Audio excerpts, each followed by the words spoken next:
अस्सलाम वालेकुम व्यूअर्स, ये देखिए ये क्या कैरेमल खीर है मैंने बनाई। आप अगर इंटरनेट पे इसकी वीडियोस देखें कैरेमल खीर की तो इसमें मिलियंस में इसके व्यूज़ आ रहे हैं। व्यूअर्स ये खीर मैंने बनाई बहुत ये सोच के कि बहुत ही लजीज होगी। पूरी मेहनत की, जैसे हमारी वाइट खीर बनाई जाती है वैसे ही बनाया गया इसे, सिर्फ चीनी को कैरमलाइज करके डाला गया।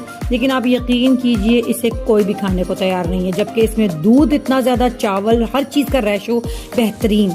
लेकिन जिन लोगों को कैरेमल का टेस्ट पसंद नहीं वो ये खीर नहीं खा सकते।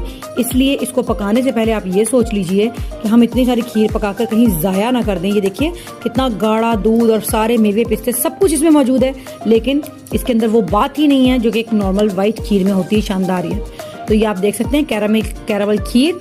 इसको कोशिश कीजिएगा कि अपने घर ना बनाएं, क्योंकि ये ज़्यादातर लोगों को पसंद नहीं आएगी। ये सिर्फ उन लोगों को पसंद आने वाली है जिनको कैरेमल पसंद है।